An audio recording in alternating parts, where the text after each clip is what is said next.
Hello, everybody, and welcome to the Gurren Otaku Council. As always, I'm your host, Ace. And I'm your host, McMillian. And we are back for another week of anime, but today is a new dawn, everybody. Today is the official start of the spring 2022 anime season lineup for here on the podcast. And it's going to be a good time, everybody. So this will be our third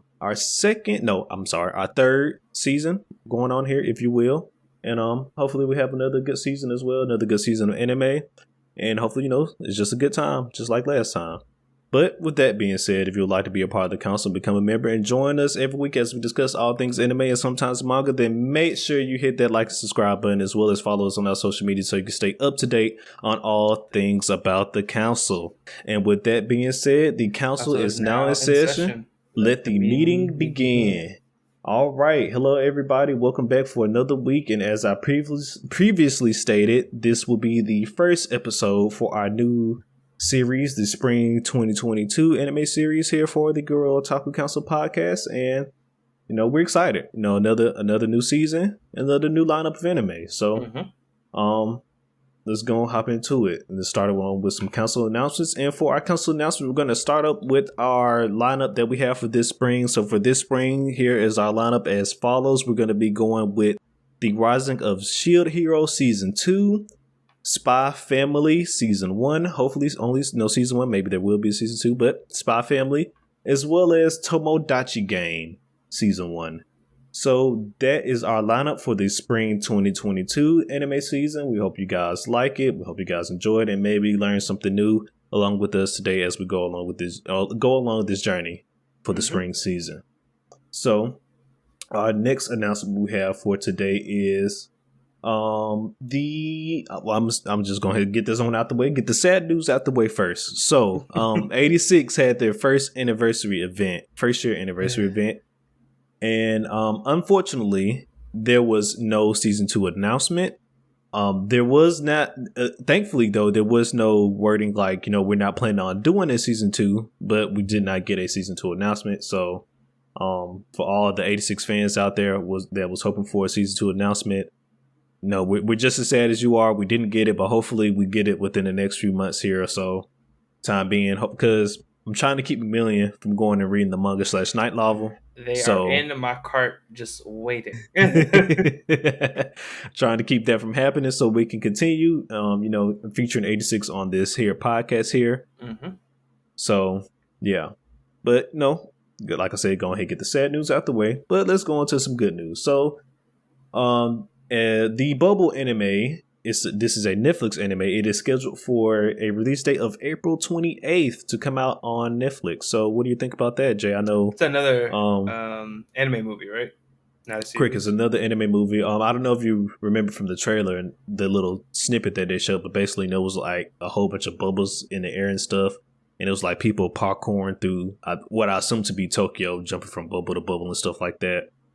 I don't know. It seemed interesting. Yeah, it sounds like a very interesting premise. I'm down to check it out. I've been what was it? I think last year I checked out an anime movie just randomly called Jose and Tigerfish, and it was a romantic kind of like slice of life.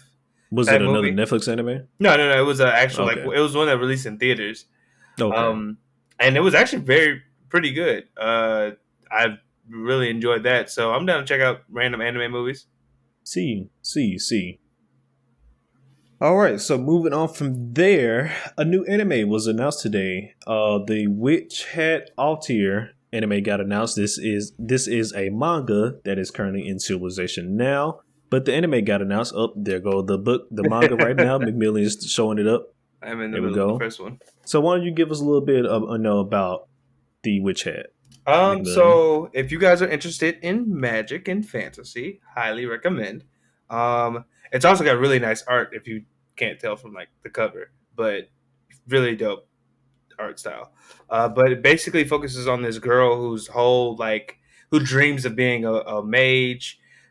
She wants it so bad that like somebody comes to visit her home one day with her and her mother, and he sells her a book of like spells, and she ends up practicing them. But unfortunately, a incident goes awry, and she unfortunately her mother got caught in a spell, and she now has to travel with her magic teacher to find a cure for it. So that's kind of like the gist of the manga. Okay. Sounds interesting. I'll definitely be checking this one out when it comes out because I am a fan of magic anime. I'm a sucker for it. That's basically my niche, if you will. If it's a magic anime, I'm probably gonna watch it unless it's just trash or really really sucky or something like that. But I do love my magic anime. So moving on from there, all of my One Piece fans out there, our time has now come. Finally, thankfully. Episode 1014 has finally got a release date and is going to schedule next week on April the 16th. It only took a month. It's okay, but hopefully, this month break, allowed the animators to, have them a nice rest, a nice needed rest because, One Piece comes out weekly. So, hopefully, they gave them time, get back in gear, get that rest in and get ready to get back to some animating. I'm not sure what happened that made besides the hack that made it delay for a whole month. So maybe the hack was more severe than we thought, or there was some other stuff in the background going on besides just the hack that happened. But for whatever the reason, it 4 animes got delayed by a month, and all 4 are scheduled to start back airing next week. So that is good to hear. Mm-hmm. Yeah. And then for our last council announcement that we have here for today, it is not an anime, but we're going to talk about this anyway because we have a lot of passion for this series.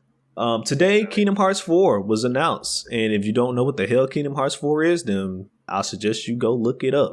If you don't know what Kingdom Hearts is, I'm sorry. I suggest you go look it up. But Kingdom Hearts is a video game made by Square Enix and in association with our friends Disney, the mouse. The house. And it's an action RPG game where we follow our friend Sora here as he goes through the different Disney worlds trying to basically stop Calamity, if you will. I'm gonna just keep it brief. It's very more detailed than that, but I'm not gonna go too far into what this plot. But he's here to save the world. I'm gonna keep it nice and short. You can go look up the plot if you want to get a deeper understanding of what it is, but it's definitely very extensive. So we're not gonna go too far into that. Very very convoluted. JRPGs. Correct. But the 4th installment of the series got announced today, and I couldn't be happier. For those who don't know, we waited probably almost, I think, a decade for Kingdom Hearts 3 to come out from the wait from 2 to 3, and that was fucking crazy. It was a little bit over a decade, I think, because it got announced. Kingdom Hearts 3 got announced, I think, after Kingdom Hearts 2 was done, and that was way back when. So, but we just didn't see anything about it for a long, like we didn't hear or see nothing about it for a long time. Like we was in the dark. Yeah, it was so bad that people were just like, it's never coming out.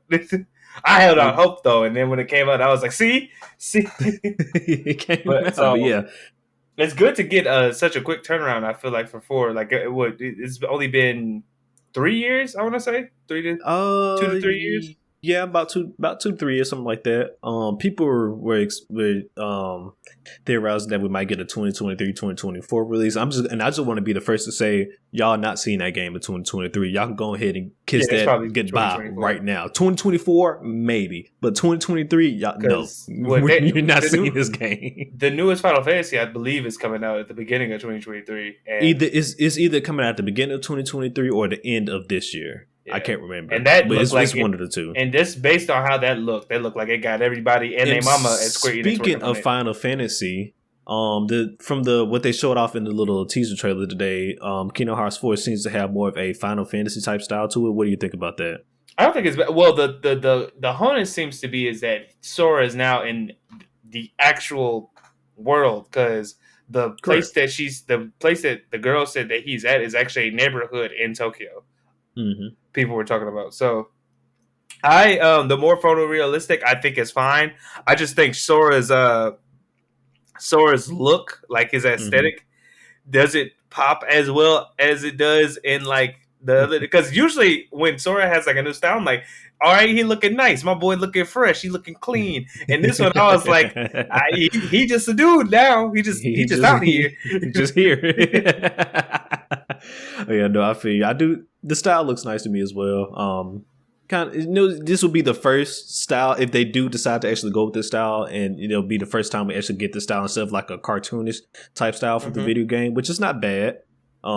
We known there was going to be we knew there was going to be a drastic change for the series because this is a new arc, and with new arcs come new beginnings, of course. So we know that we're in for a drastic change. Like, are we even going to get Disney worlds in this game? We don't know yet. Well, it seems like it because at the end of the trailer, Down and Goofy are looking for Sora. Well, yeah, they are looking for him. So maybe, with that being said, they eventually do end up finding him, and then they do go explore more Disney worlds and stuff like that. So that could be a possibility as well.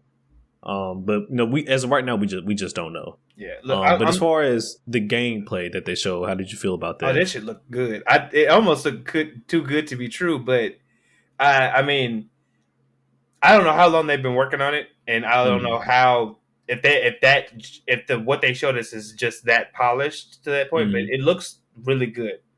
I am eager to see what else is to come. But not only that, with every new Kingdom Hearts song also comes a new Utada Hikaru song, yes. And I am ready for that as well. We are ready. Go ahead and get that new mix of Simple and Cream ready for us. we will be waiting on that as well. The new remix, yep. Can't have a new Kingdom Hearts without a new Simple and Clean mix. That's the law. It is law. Also, but two more things, but we're gonna keep it moving so we don't stay on Kingdom Hearts for too long. Mm-hmm. Do you think we'll get a a fucking why am I blanking on this man's name? The secret boss battles. Oh, of course. That's a staple. But I'm trying to think of his name. Terra? Clouds, the Clouds and enemy arch nemesis. Sephiroth? Thank you, Sephiroth. Was there 1 in 3? Sephiroth? No, there was not 1 in 3. Okay, I don't think so. Probably not, unless. Do you think we'll get the return of a secret Sephiroth boss battle? No, but there'll be secret bosses in it. I'm pretty sure. Oh, of course, there's always secret bosses in it. But I don't think we'll get a Sephiroth one because the thing is, unless Cloud and Sephiroth show up in this game, which is a possibility because of how well the remake for 7 did, yeah. I don't think we're probably going to see him. I don't know. Well, because a big thing is I don't know if the whole game is going to take place in this realistic world. Yeah, or not. I doubt it. If it does, that would definitely be once again a game changer for the Kingdom Hearts series. The whole game, taking place in one world. Mm-hmm. I don't know how fans will react to that, but if they do it right, then I think they can't complain. But that would definitely be a different.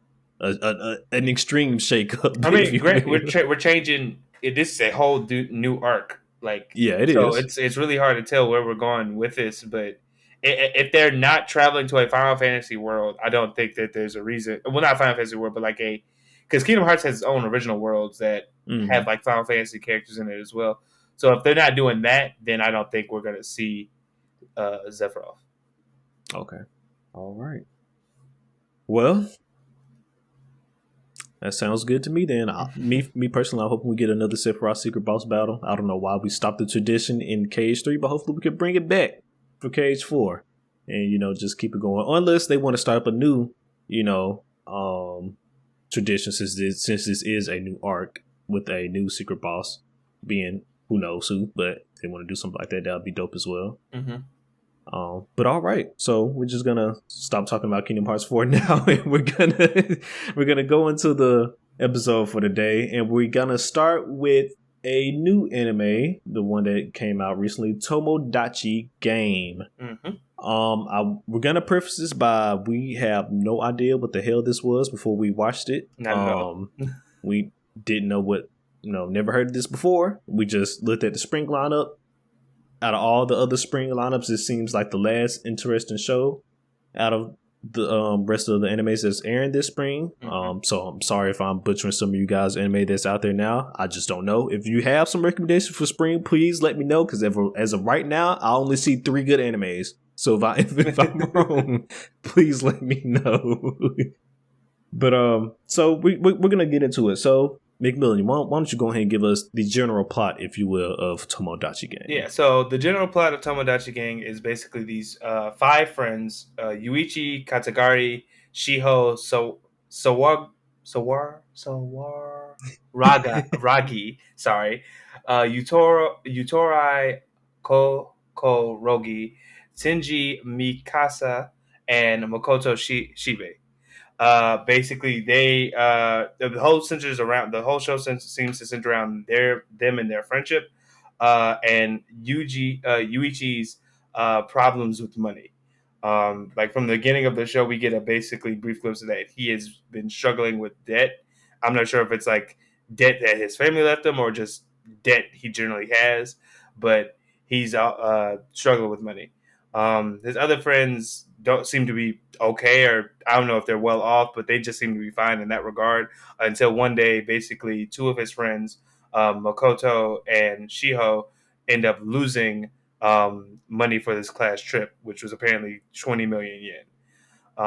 After doing such, we are basically our cast is given a weird letter that tells them to meet up outside of their school, and from there they are kidnapped. Like the closest thing I could give it to is Squid Game, and explain that they are now in a game where if they participate, they can get all of their debt removed, or the debt will be left with one person.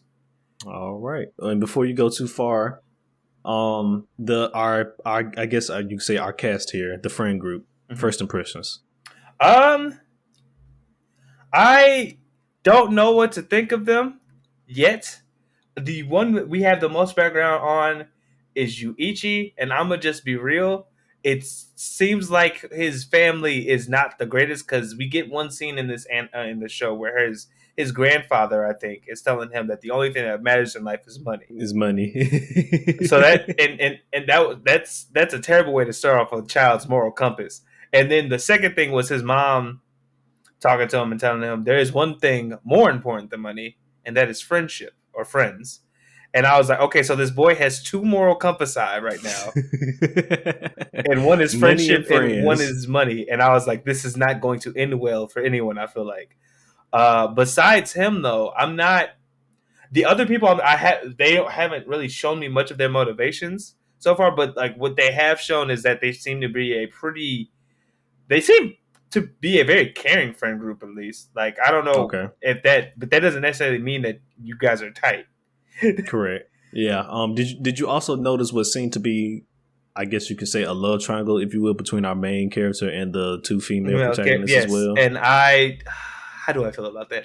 I don't have a problem with it per se, but usually with stuff, it's I don't know. It called with how this episode went. Mm-hmm. I feel like that's going to cause a very interesting plot line later on. But right now, I don't have much of an opinion on it other than like this is probably going to start some shit. If anything, this is probably going to start some shit. No, I feel you 100%. 100%. All right.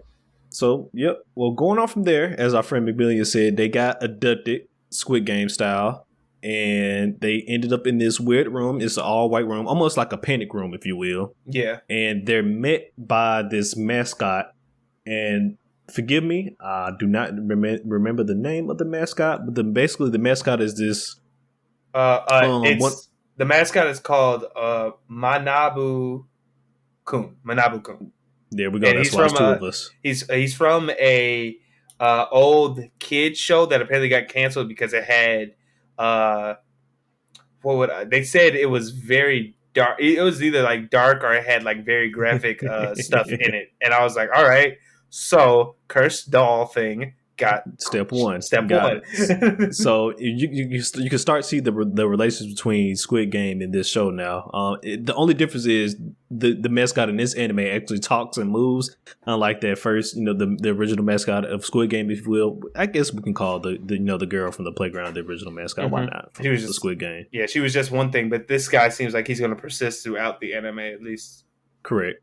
And so he tells the group of friends that you are all here because one, you guys chose to play the game, which is kind of weird because at the beginning, the main character is like, I didn't choose to be here, so yeah, they got kidnapped. that doesn't make sense. But the doll states that you guys chose to be here and that one of the friend group is actually in debt 20 million yen. Coincidence? Maybe not. Because as we just stated before, the amount of money that got stolen for the school trip was 20 million yen. Mm-hmm. It's kind of 20 million yen goes missing, and all of a sudden one of us is in debt 20 million yen. That's kind of fishy. Mm-hmm. But anyways, he proceeds to tell them that you can help your friend get out of debt of that 20 million yen by sharing the debt, basically splitting the debt but equally amongst the five of them. So they each have 4 million. They'll each be 4 million in debt. And that by playing the game, they have a chance of getting rid of their debt. Yep. And so we go and that's basically it. And that's the game. So they're here because of presumably one of their friends was in debt and they needed help. And so they just dragged the rest of their friends with them into their bullshit. I know, sounds like some shit, but hey, if you're a good friend group and, your friends get into some shit, if you can't rely on your friends to help you out of that shit, then are you really friends? All I say is this. Friends? All I say is this: 20 million yen in American money, U.S. dollars, is $160.7 thousand. I love my friends, but $160,000 worth of debt. You are insane. If you're a good friend, you're not going to ask for someone if you put in that type of situation. You just don't do that. But I digress. Regardless, they decide to do it. And as the game goes on, or should we explain the rules of the game? Yeah, we'll explain the rules of the game. So after he explains the rules of why they're here and what's going on and the reason why they're here, they move into the next room, which is basically just a classroom for the start of the first game. Mm-hmm. And so we'll explain the rules of the first game, and this is wild. But basically, the rules of the game is that in front of them on one of the desks is a fat coin on a piece of paper, with the piece of paper being split in between the line being yes or no. Mm-hmm. Yep. And so the gist of it is there's this I can't remember the name of it, but the little it's a fox spirit type of statue, basically. Correct. And the fox spirit statue picks a person to open up an envelope and read a card. Once the person reads the card, the answer is either yes or no. If they get the answer correct, then they win the game and they go on to the next game. Yeah, and if they win, everyone's debt will go down 400,000, specifically, like at a time. Correct. But if they lose, like if they get the question wrong, they go on to the next round, if you will. With it be a total number of 5 rounds in the first game. So, and if they lose all 5 games, then the person with the most debt has to take on the debt of everybody else's, yep. Which is wild in itself. But those are the rules. Some other rules. And if you break any rule within the game, your debt is doubled. Yeah, I was about to say some other rules that we got going on. So a list of 4 rules we have here for the game. So Manaba-kun selects a question reader. The reader opens a numbered envelope. If you win, you get 2 million yen. Yay. If everyone's debt will go down 400,000 at a time, and you may only speak when reading a question. If you break the rules, your debt is doubled. Mm-hmm. Also, one more important thing for this game is that when everybody's making their selection for either yes or no, the coin Manaba-kun goes with the minority. Mm-hmm. So basically, if 4 people select yes, but one person selects no, no will be the answer that is selected, and vice versa. So it's not majority rules here in this game; it's actually minority rules. A little spin on it, and it's crazy. So and they start the game, and so maybe if you want to, so as the go game into the progresses, details of the game, it's very obvious questions. Like questions, granted, a lot of them are like Japan focused, so it's something that probably up. Besides one, I think one of the questions was, "What's 2 + 2? Is it 4 or whatever?" But like a lot of it is more like Japan centric questions. So they're like, oh, this is super easy. Like, and so they'll but the problem is all the questions seem to be going towards no. Fast forward to when we get the main character's view, Yuichi's, and he reads the note card, and he's like, "There's not a question on here, but it says that the reader gets to choose the question." And on at the bottom it says, "If the 10 yen coin goes to yes, that they'll clear the game, but if it goes towards no, the reader's debt will be halved." So now Yuichi's starting to suspect his friends of betraying them because they're like, "Oh shit, I don't want to take on this debt. They're just gonna pass it on to somebody else." So he's like, should I follow the majority and get myself out of this bullshit, or should I be a good person and try to get us out of all of us out of this together?" And he goes with, he's like, at the end of the day, he decides not to do it, but his someone in the group, it seems to be fucking around and like, "Hey man, I got to get out of here," because the coin stays on no. And now Yuichi is fully before it was just speculation. Now he's fully convinced, it seems, that his friend's fucking him over. Yeah. So before you go too far, as you just said, so Yuichi gets the card and he realizes that this is probably the same type question that the first three his friends got. That if the answer is yes, you click the game, but if you make the answer go to no, your debt is half, and of course the game continues. If you once Yuichi if you was in Yuichi's shoes, basically, once you read the card and you see what's going on, so what would you have done? So preface, okay? So one thing we did not mention in the thing, Madachi, basically when they first got into this room, he said, don't not believe, basically, believe in your friends, don't doubt them. Also, before you continue, I will also want to make this one preference that we forgot to mention. Also, when they came into this room, they was presented with name tags, and the name tags also has the amount of debt on there. But also there's one more rule, but this is an overall rule for the time that they're staying here. They're not allowed to show anybody the amount of debt they have. If they do, their debt is double. This is not just for this game. This is for as long as they're playing all the games. Yeah. That rule stands. But continue. So, when they first got in here, Modachi-kun said, "Hey man, don't doubt your friends." And so, with that in mind, I would immediately think this is a test to see, this is no longer a game, but this is a general test to see how much you can trust the other people and not like divulge in the chaos. So I probably would have done yes, given that, because I would have kept that in mind. Like, I would have racked my brain and be like, the first thing he said in here when we got in here was that. Because the thing is, if I get kidnapped, I'm paranoid, and I'm taking in every fucking thing that happens. All of it. If that motherfucker mentions squirrels randomly, I'm gonna think something's up with squirrels. All right. So I probably would have went yes. I probably wouldn't have started doubting my friends. I would just start thinking, okay, this is a test to see if we'll be terrible friends or not. But I would be like, okay, someone is obviously very scared of getting this debt, and we will figure that out after this game is over. But right now, there's obviously something going on with trusting people. So I gotta at least act like I fully am trusting my friends here.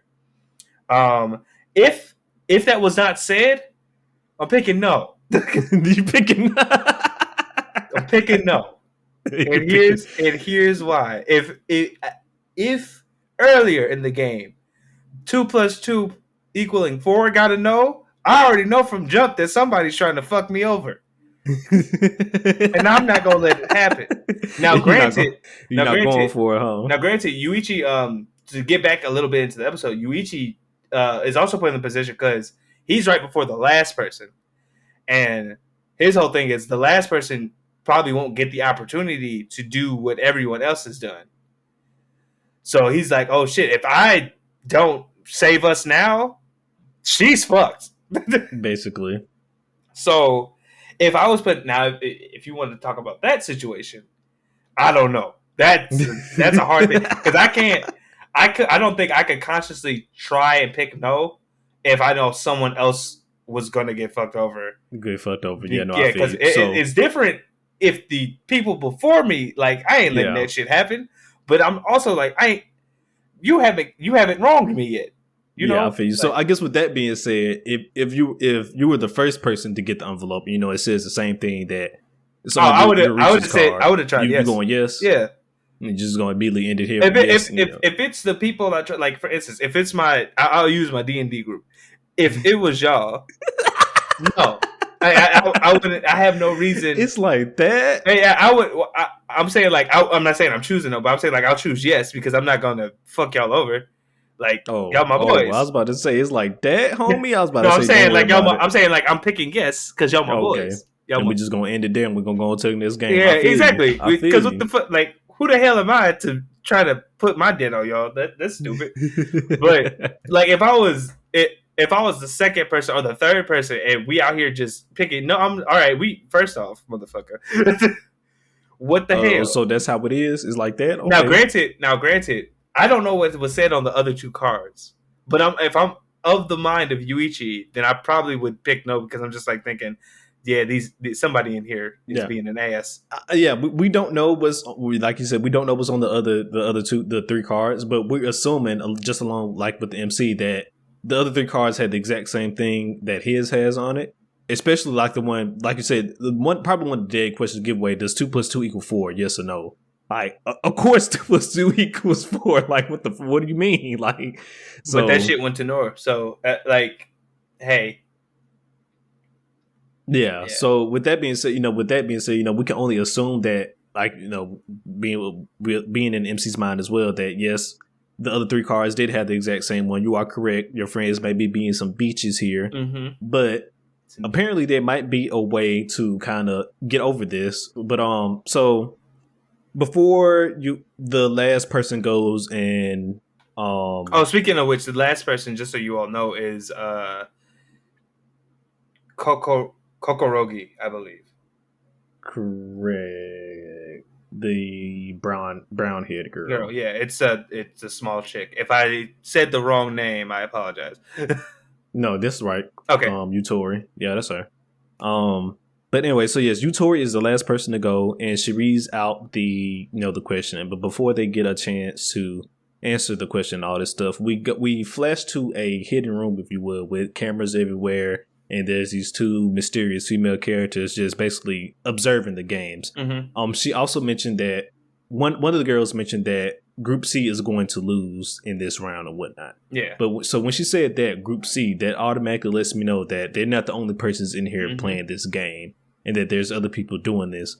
So which also makes me think that at one point or another during this anime, we might come together with the other groups, which can be interesting. What do you think about that? I am excited to see it because one thing I suspected after that thing was like, these people have abducted everybody in that classroom about this goddamn money, and this is wild as hell. So your guess is that they abducted everybody in the classroom? I'm thinking that it only because directly after what one of the girls says, the other girl was like, if you like, I think right before we cut back into the room before the end of the episode, the other girl says, if you start doubting your friends in this game, you lose. And so my thing is like, okay, the other group in my mind, that means the other groups have to be connected to this 20 million yen that is missing. Speaking of which, I know we talking about the episode, but granted, what school has a trip that costs $160,000? It's insane. Yeah, no, I agree. I can't remember. I'm gonna have to go back and look it up, but it was some important school trip. It wasn't just like a regular, like, we going out on a field day type trip. It was something important. It must be going out of the country. But yeah, no, I agree with you. I don't know what type of school trip costs $160,000 because my child not going. But you feel me? How many people are do it? I don't think there's enough. Well, actually, no. Let me take that back. It wasn't $160,000 because it was 70,000 yen per person, and all these students' money together equaled up to 20 million yen. Yeah, that's what. But I'm saying, like, that's a lot of people. How many people in this classroom are there that it got separated? Like, what? Yeah, no, I But feel you. I I don't digress. know. I, I don't know. I don't know. I don't so know. I'm just thinking that I'm just thinking that it could be the classmates because the thing is they probably what if the game based on what the lady said if the game is focusing around friendship it's probably small like groups of cliques at this Hmm. school that are suspect that like trying to get or that are all now suspicious of each other about this money or trying to or the goal is to make them suspicious about this money or some shit and to see how fast their groups break down. Now granted it could not be that at all. It could be just like random other friends groups that have different money issues entirely, but I'm just saying like in my mind it could very well be the rest of the classmates because it's not far fetched to think that within that class other friend groups exist. You know. Okay, no, I feel you. Yeah, but I don't know if I'm gonna go as far as to say that it's the class, but I like your theory better about like maybe it's just other groups that are friends that have some type of debt related problem and they're Mm-hmm. just trying to help each other out. I don't think it's the classroom situation for everybody, but I know I could be wrong. And if it is the case, that's wild as hell because if somebody done did something, if everybody hears one of Mm-hmm. y'all motherfuckers done did something, but Oh, that is wild. But yeah, so once again, we got the confirmation that they're not the only group there. There are other people there. So it's definitely going to be interesting to see if later on down the anime that our group mixes with the other groups and it becomes a big group, game and not just going to be, solidified to just the one friend group the entire anime. It's going to be hella interesting. yeah. So going on from there, after the two people in the monitor room or whatever are just talking about our group that we're watching this game and stuff like that. Before they make their answer, whether it's yes or no, the main character Yuichi decides to start talking, and as you know, if you talk in this game, your debt gets doubled. So he starts talking, and he starts. I guess I think the goal of the reason why he starts to talk is to make his other friends talk because he's asking them a funny ass question, but I'm not gonna repeat it. But Okay. he's asking he's asking his friends a funny ass question, and he's trying to like I said, I think the goal of that is to make his other friends talk as Well, well for the for their debt to increase as the well. thing that's interesting because this is the end of the episode, and right after he talks, it zooms in on the fourth rule, which is basically you may only speak when reading a question. Correct. And I know he doesn't have a placard, but technically what he said was a question. So I'm wondering if that's like a loophole in a way, because if all the placards Okay, say so yeah, because he did ask a question. yeah, so I was like, Okay, because if you're right. if all the placards say the person reading this decides the question, they could that could extend past their original round. So who knows? But it could be a loophole to try and get them out of whatever situation they're in right now, or to do what you're saying, which is the other people to talk, just like shock them Correct. enough to be like, "Oh shit, we doubled our debt." Well, Yeah. fuck it now. Because if all the basically the first three people that went before him, if they end up speaking to their double their debt, that makes everybody's debt back even, which therefore allows them to go for the win, and then now we're all at the the same amount of debt. Because unless I didn't think about this because correct me if I'm wrong, but they have to keep winning the games in order to have chances to lower their debt. So Yeah, I mean, essentially, as a group, if they yeah. lose, yeah, as a group. So basically, if they lose this game, that's whatever debt they have left at the end of this game is the We'll debt that they're go. going to keep. Yeah, well, Yeah. yeah, and the majority, it will either that or they instantly get out, and the one person is left with just a shitload of debt. Well, yeah, which is still technically, if it would have went the way that the show is originally, the game is originally going, technically the debt would have been half from 20 million to 10 million yen, but that's still a lot of debt to leave on somebody, especially if that person wasn't the original person that had the damn debt Anyway, anyways. So now it's man. But I think that's the goal. He's gonna make the first three people talk, raise their debt, and then have now at this point we have to go for the win, because if we don't go for the win, we're all gonna be stuck with 4 million yen. You know what I'm saying? So he's smart. He's smart. yeah. So I'm very interested to see where this shit's going. But moving on. Did you have any dislikes from this episode? Me personally, I didn't have any dislikes. I know you had one for this episode. Yeah, so my only one for this episode was just I felt the pacing was fast as hell. To give you an example, we are introduced to the main character, then his friends, and then they have a short run through of just their little history together. And then immediately the class's money is missing. And then immediately after that, two people disappear for a while. Immediately after that, we get a letter that says, "Come to the school," and then we get kidnapped. And now we're here. And I was like, that happened within a span of like maybe 15 minutes, maybe. That's being generous. I was just like, we don't get to learn any more about the side. No, okay, cool. We're here. No, all I learned is gonna be done in game. We're gonna get to know everybody in game. So I just had a slight issue with the pacing. Other than that, though, I thought this mystery is shaping up very well. That's all I'll say. Yes. Well, all right. So moving on from there, we're gonna go into some favorite scenes. So, any favorite scenes you have from this anime? The opening today's episode. The opening I liked, and not necessarily the song. It doesn't have a bad opening but it comes at the end of this episode. The opening scene is a flash forward, I assume, of what happened after the game, because we see our main character on a high rise somewhere, just laughing into the wind or shouting something. He's got like money in his pocket or some shit like that. And I'm just like, well, that's ominous. So it just got me excited to be like, all right, what the fuck is going to happen in this? Because I've already got like interesting vibes coming from it, you know? Yeah, no, I agree. My favorite scene was actually the very end scene. With the scene I mentioned that he's not the phrase I'm not gonna say, but not because of what he said. It's because at the very end we get that smile from him.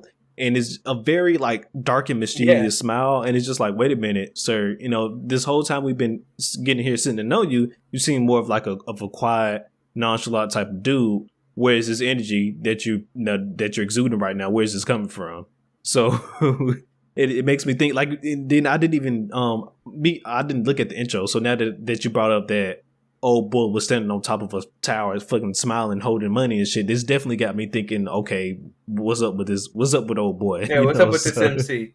Yeah, he seemed like a very interesting dude. Other than that, the only other like favorite scene I had was just the moment when Yuichi cracks, where he's basically like, oh fuck, my friends might be betraying me. I just thought was done really well. Because I was like, as a person who is pretty loyal to their friends, I was like, this is probably something I'd be like, oh shit, what do I do in this situation? So, yeah, I feel you. Well, all right. So we're gonna go ahead and rate this episode 1 of Tomodachi Game. What would you give it? 7. I agree. 7. It's a really solid start. I am excited to see what else they do moving forward. I just don't need no more whiplash exposition moments. I would like to kind of get to know these characters, so I hope we do that through this process. I mean, most likely we will, but it would be better to have, I feel like, an establishment, because I don't care about none of these motherfuckers as a group maybe, but I like singularly as individuals. Yeah, I'm like, I don't know none of y'all. They didn't give me a time to get attached to nobody in this. I feel you 100%. No, I give it a 7 as well. I like the vibes it's got going on. Like we mentioned, it got some Squid Game type vibes going on to it, and then everything wasn't as what it seems, because apparently some of their friends are maybe not being truthful, or maybe they are being truthful and they was just trying to help out in a different way. Who knows? And who's also who's the group behind the reason why they're here? Who's running these games? That's going to be interesting to find out and stuff as well. I give it a 7. But before we move on to our next anime today, I gotta ask this question. State your vote right now. Who do you think had the debt? Makoto. The reason why they're here. Makoto. I don't know what it is about that blonde boy, but I don't trust him. That is crazy, because you also think Makoto? Yes. Yeah, see, like, yeah. Because he kept before they got kidnapped and stuff like that, he kept telling our main MCs like, my dad could have just gave you the money, you just asked for it. And he says about like 2 or 3 times, like, we could have just loaned you the money, bro, just ask for it. And he's just so adamant about giving people money. That just makes me think that he might be the one that's actually in debt. So he's trying basically fake it till you make it type situation going on. I think that's what he's doing basically. And so my money's on him as well. My money's on him. Yeah, I don't. I just don't trust him. I don't trust him. I don't know what it is. He's just too. One, he was a part of the people that was supposed to be watching over. And two, like you said, his daddy apparently got all this money, but he keep talking about it.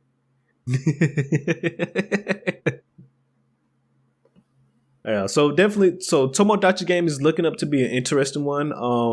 At least from the first episode, I can definitely say I'm gonna recommend going and give it a shot. Just, see what you guys think for yourselves. We're gonna be following along with it for the rest of the spring season. So if you don't want to watch it yourself, you just want to watch it along with us, if you will, and see how this adventure goes. Then by all means, welcome aboard. Let us know your thoughts. Welcome aboard. And we're gonna go from there. We're gonna go to our next new anime. Spy Family, episode 1, Operation Strix. So, Spy Family was another new anime that got announced recently. Once again, it used to be a manga like all animes are normally, and it got turned into an anime. And I'm gonna let my friend McMillian here give the general plot because he has read some of the manga, not all of it, just some of it. So we're gonna let him give the general plot of this anime. Yeah. So right now, within the world of where this anime takes place, there are two countries. One called Westalis, and the other called Astania. And basically, the main character of this anime is a spy working for Westalis, and his whole thing is like he tirelessly works to make sure that a war does not break out between these two nations. Basically, doing whatever he has to do to make sure that does not happen. His new mission is to basically get information on this diplomat working for Astania, and the only way to do that is to basically enroll a child of his, quote unquote, into the same school that this diplomat's son is attending. Because the only time he comes out of like a protected state is to attend, basically, I assume either parties that the school are holding / PTA meetings that the school is holding. So the objective is to get his son into a child of his into the school and basically befriend, I guess, the diplomat's son. Unfortunately, Twilight, the spy, has no children, so he has to go and find himself a child and then as well a wife to basically sell his story. So in the first episode, we find him at an orphanage adopting the young girl named Anya, who happens to be a telepath. And hilarity basically ensues after that. Correct. Yeah. So basically, when you first meet Anya, our friend Twilight here, he's walking through the orphanage, going through looking at all the kids, and he mentions to the guy that's running the orphanage, he's like, "I would like somebody smart." And then he was like, "Oh, I got the person running." He was like, "I got just the person for you." Mm-hmm. He was like, "If I can get rid of this child, that'll be great."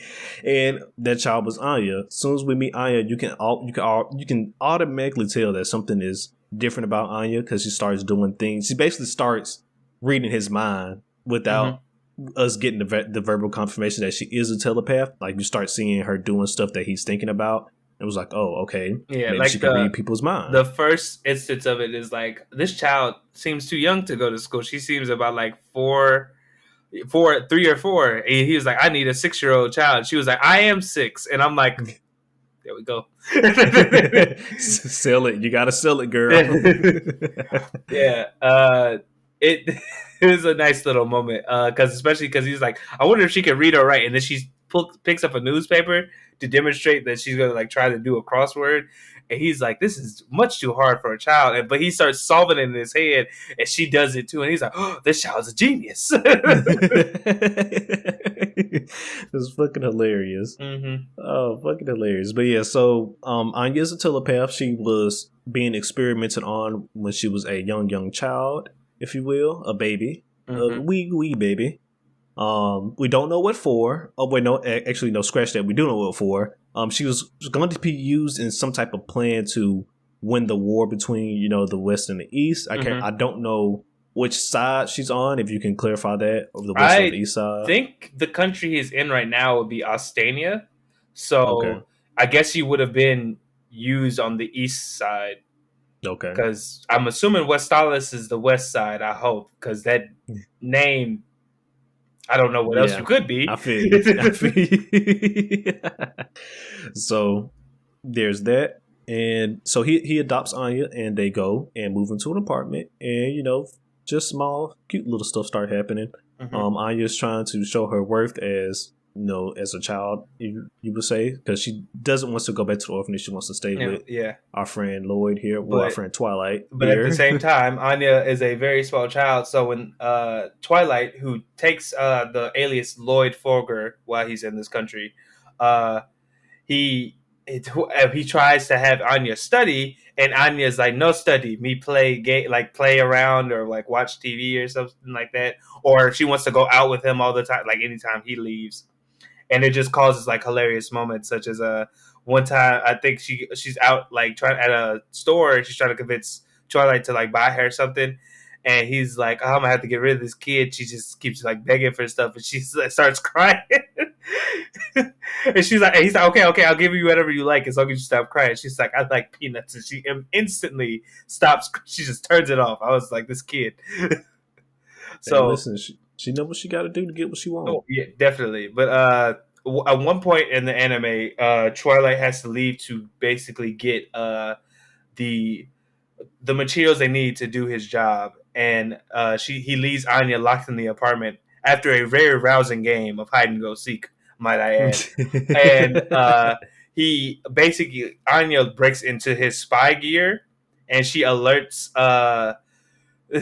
these people who are after him to basically come and find him, and she gets herself kidnapped. And then like the end of the episode is basically Lloyd, or Twilight, I should say, infiltrating this warehouse, saving Anya, and just doing really badass shit. Like it had for a comedy anime, it had some really nice animated action. It did. That it did. Yeah. That it So did. and then after saving Anya, we get basically a confirmation of something that Lloyd or Twilight had been dealing with the whole time, like why he thinks Anya makes him so easy, or why he doesn't like her crying as much, is because it reminds him of like when he was young and he was like a victim of the war of, I guess, an earlier war between these two countries or an earlier skirmish, and he vowed that he would make sure that no other wars break out, so there would be no more crying children. And when he originally saved Anya from this, he told her to basically go to the police station because they'll find her a better orphanage, because he felt like he couldn't basically put her in these dangerous situations. But Anya, being the mind reader that she is, was like, I'm going to stay here away from my dad. And that's what she did. Twilight goes back in, what's up all the thugs in the warehouse, comes back out and has sweet little Anya there waiting for him. He picks up Anya and they go to a new apartment because the one that they're at is obviously Compromised. compromised. So we have to switch places.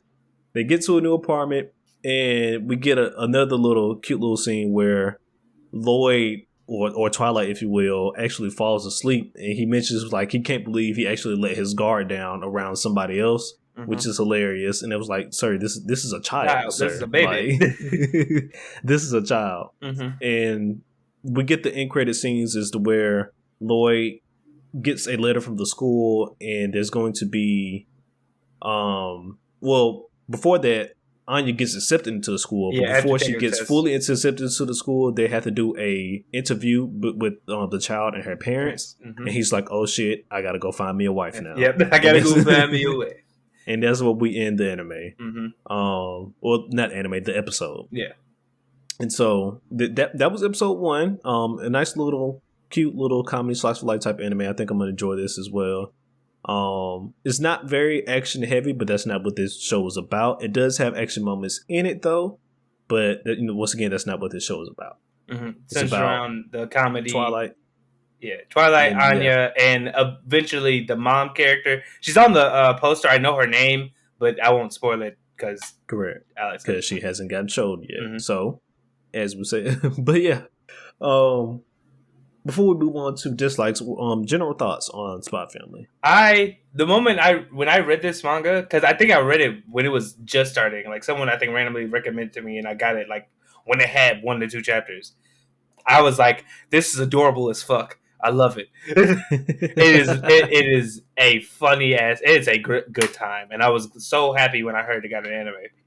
So I'm excited to see where else this goes because I forgot what happened. You know when you pick up something and you put it down and you just forget to come back to it.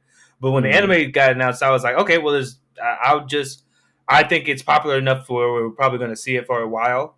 Hopefully, like many seasons, because it's honestly it tells a really good story and it's funny as shit. So I look forward to seeing the rest of it. How'd you? No, I agree. Once the initial vibes I got is the initial vibes I thought I was gonna get out of Breaking the Kings until they totally flipped that shit on his head.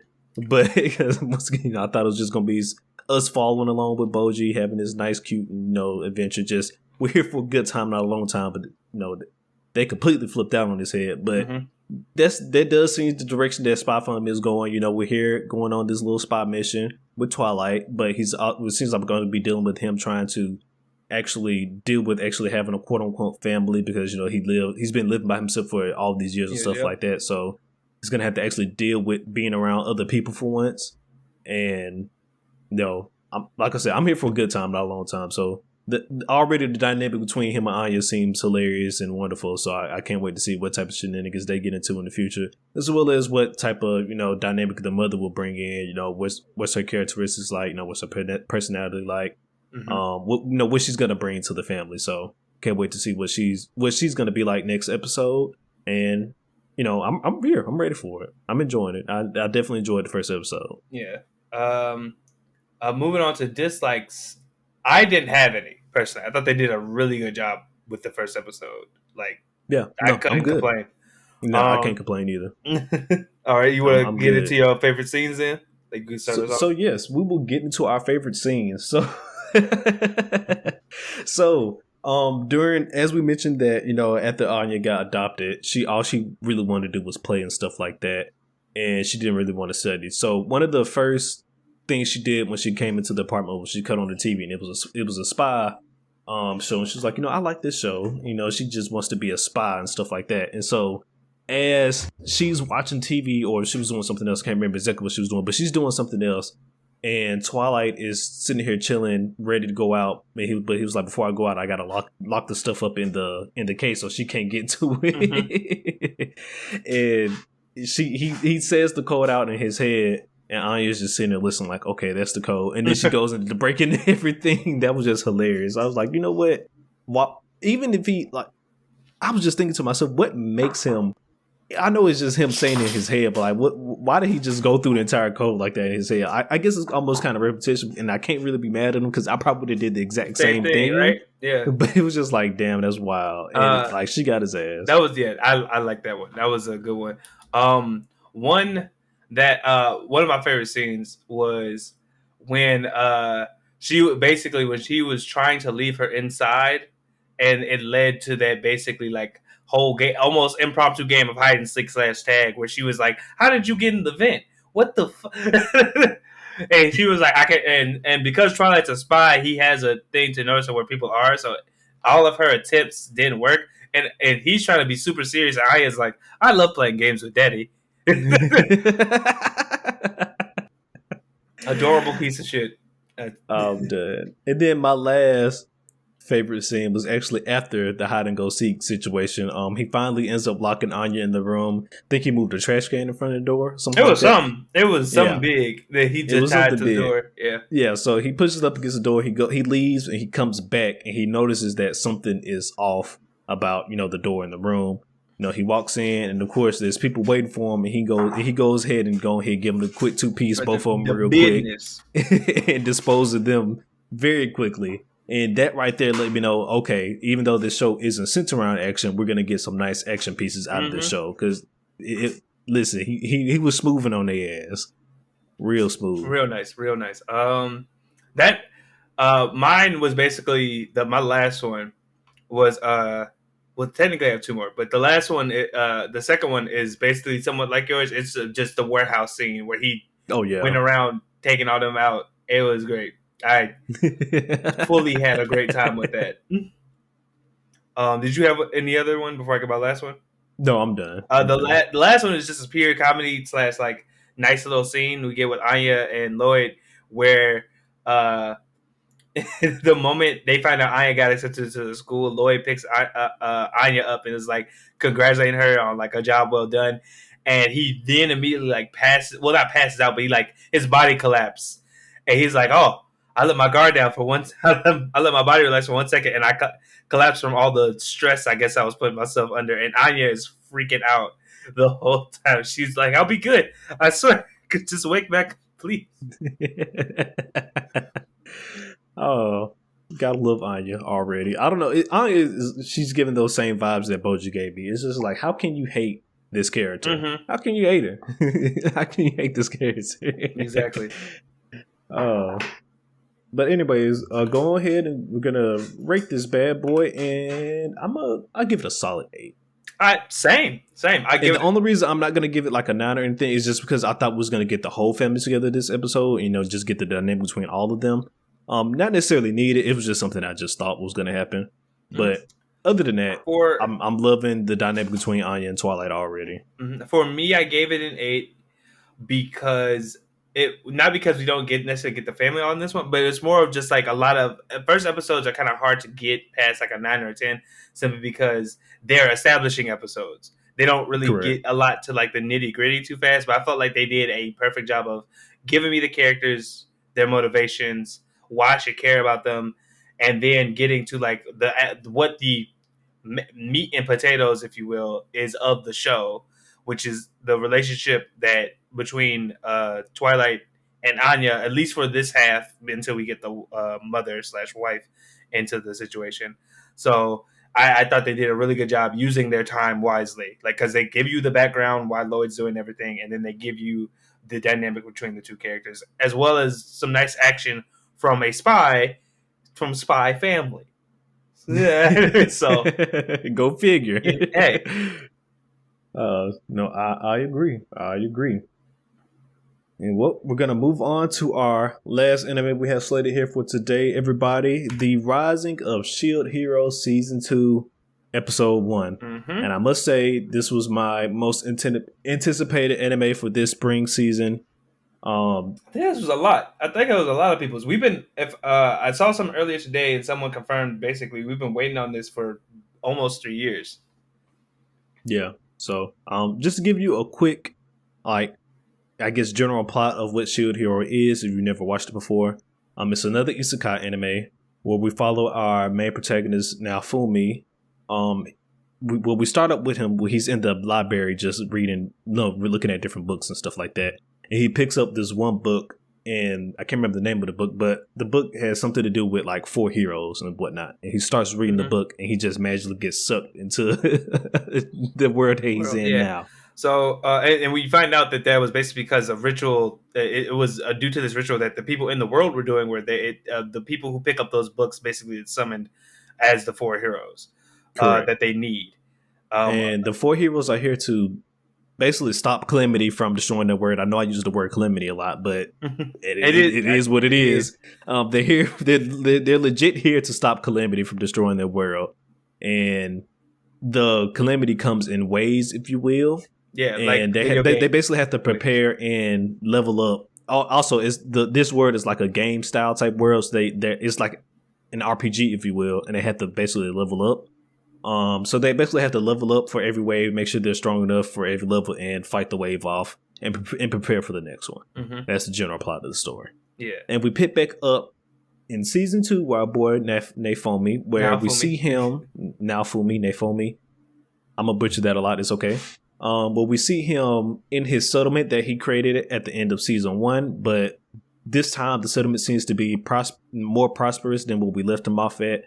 There seems to be more sections of the city that we didn't see before. There's more buildings and stuff built up. We actually got roads and shit actually paved out and shit now. There's actually fucking people here. Yeah, that's the major thing. There's people here now. Yeah, besides just the beast people that were there before. Yeah, correct. There's actually like citizens now, and I was like, oh, look at the Shield hero who got discriminated against. Look at how he bossed up. You understand me? Put some respect on my boy name. Correct.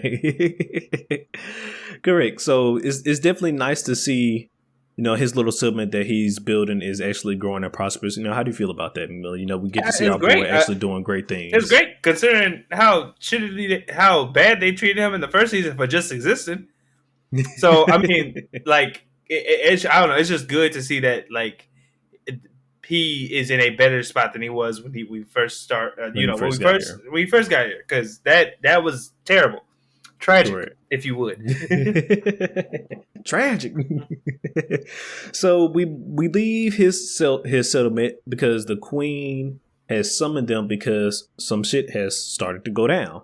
The wave counter has stopped and a new threat has appeared. Yeah, and what threat do you say? A giant spirit tortoise. Yes, tortoise. Why a giant spirit tortoise? Who knows? Video game. We're here. Logic. Events, if you will. We're here.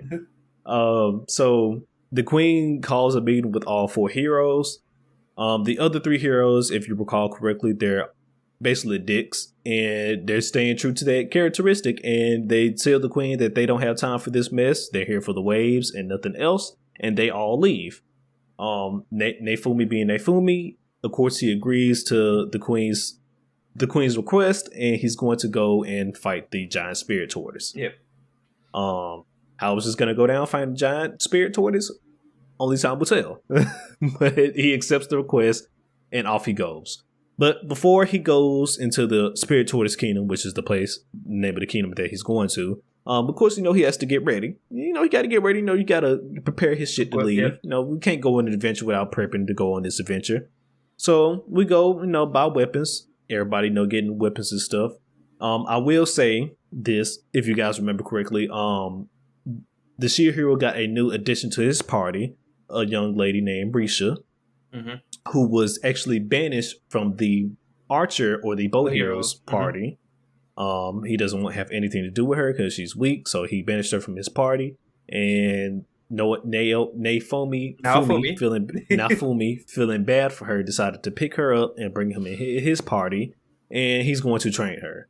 And the hopes is that she becomes strong enough that she can rejoin the Boat Heroes party, which is kind of fucked up. Because I'm doing all this training for you just for you to leave me and go to the other heroes party. But I digress. At the end of the day, Naofumi has proven to be a person, like, just based on how his journey started, he was a loner in the first place. Like, he only had Hat Atelier join him because of necessity. Like, he's like, I can't. If I am a defensive, technically built character, there's no way I can do this by myself fully. So he got himself Atelier, and then he got lucky enough to get Philo. So I don't think he really minds if someone joins him for a bit and then leaves. Yeah. But so they start, once again preparing to go on their long journey. They start buying new weapons and stuff.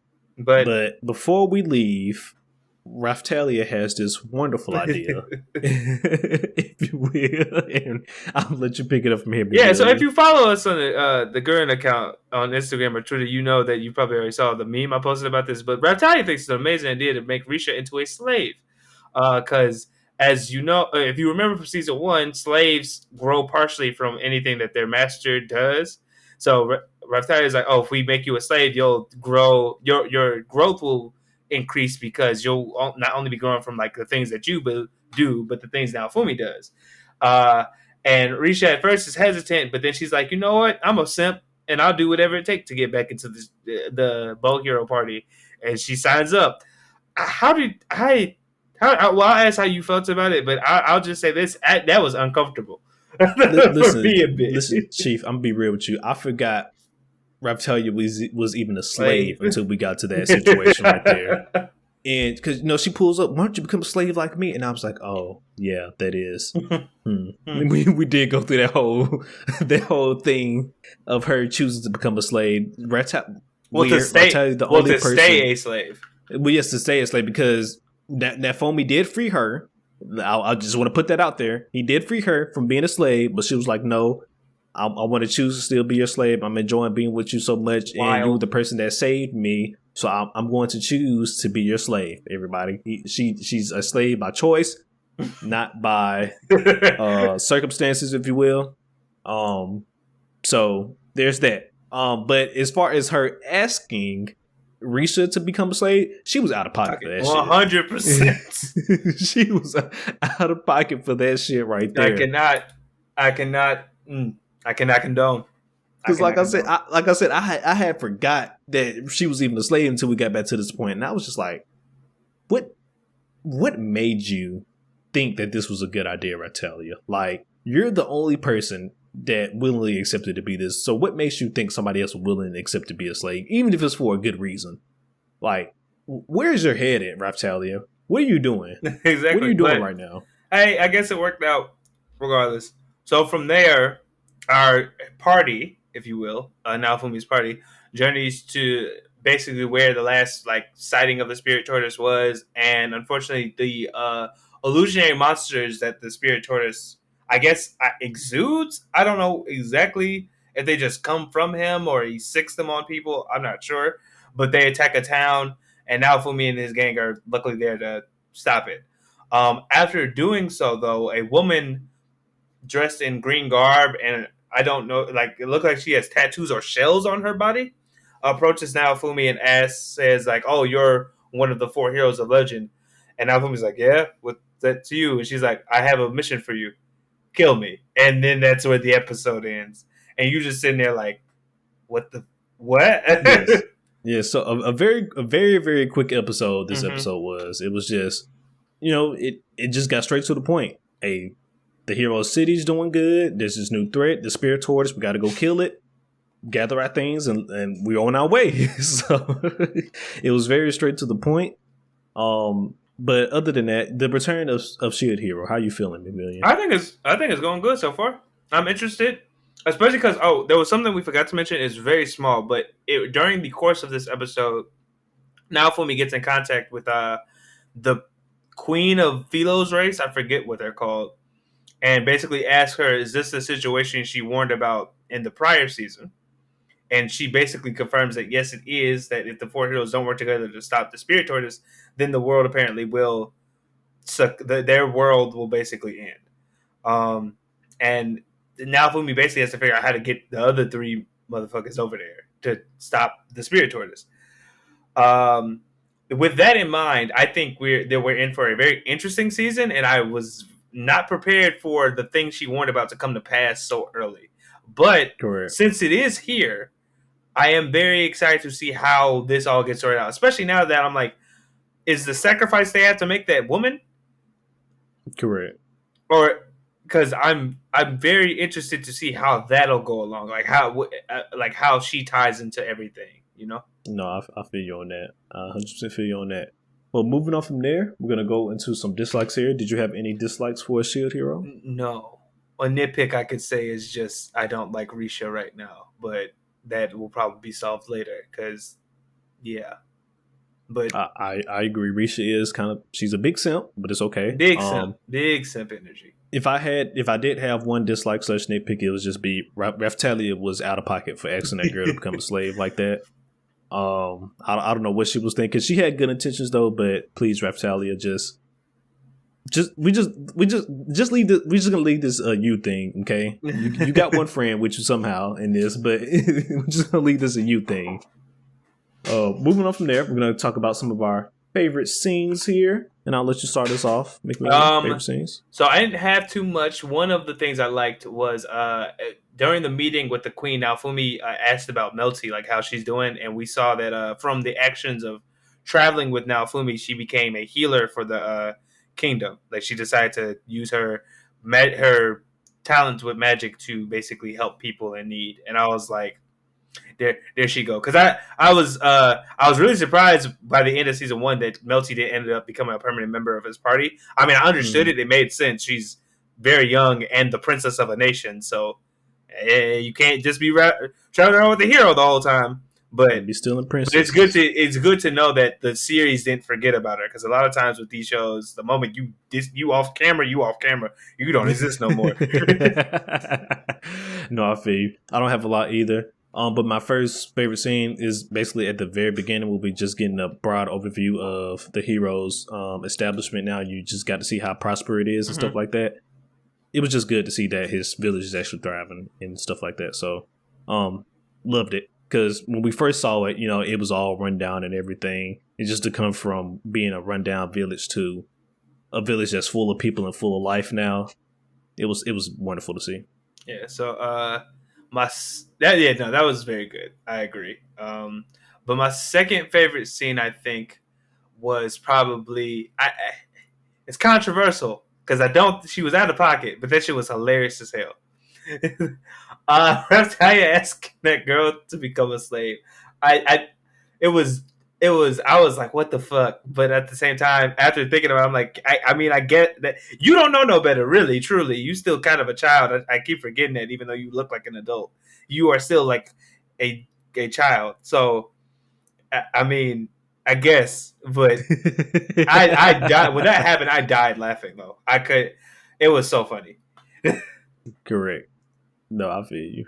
Moving on from there, my other favorite scene I have here for today is Melty's sister, Malty. And a quick note, Jay thinks the name change between the two sisters were lazy as hell. A letter. But Malty, we see that she was, still with the Spear Hero, but they're still calling her, names like slut and bitch and stuff like that. And I just thought that was hilarious. So she deserves it. Keep though. It going. The one I said was my last one. Did you have any more? No, not really. I'm good. Yeah. So with that said, we'll move into rating this episode. The return of this series, I was highly anticipated, and I thought this was a good start.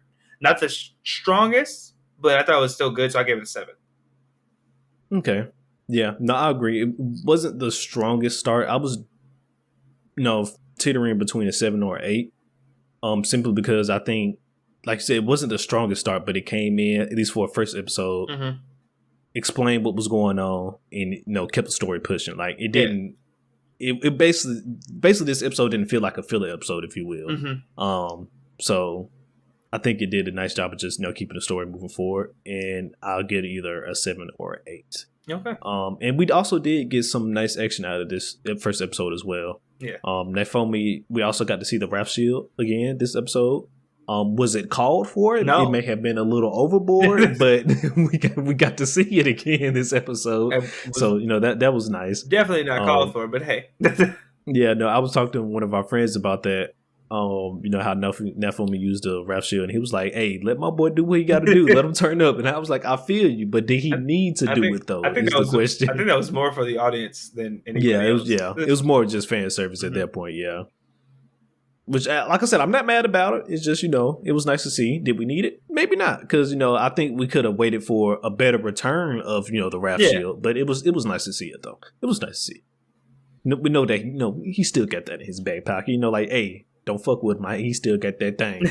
Exactly. He still got it. But yeah, no, that's it for me though. Yeah, no. So I'll with all that, before I go into like the outro, with all that being said, I'm happy with our current spring lineup, and it seems like we're going to get some very interesting stories as well as some good times out of this season. Especially because I think for me, Tomodachi replaces our case study Vanitas for that mystery type anime that we had going on, and so I'm all for it because Vanitas was just a treat. I didn't expect Vanitas to be as good as it was. So I'm glad we get to review that. Yeah, so hopefully Tomodachi is another like surprise, like, oh, I didn't expect this much from it. So correct. I agree. With all that said, guys, as always, appreciate you guys for watching. For my people watching on YouTube, go ahead and hit that like and subscribe. Let us know what your lineup is for this season and how you're liking the new stuff. If you're watching Shield Hero, let us know how you felt about the first episode, because obviously highly anticipated show coming back. For my audio only listeners, go ahead and hit that follow button. Let your friends know about us. Give us a good review. If you find us, if you're so inclined to make it to our socials, let us know what you thought about the episode. Speaking of which, our Instagram, you can find us at Gurren Otaku Council, and on Twitter, you can find us at Gurren Otakus. With all that said, guys, meeting adjourned. You guys have a wonderful week and enjoy anime.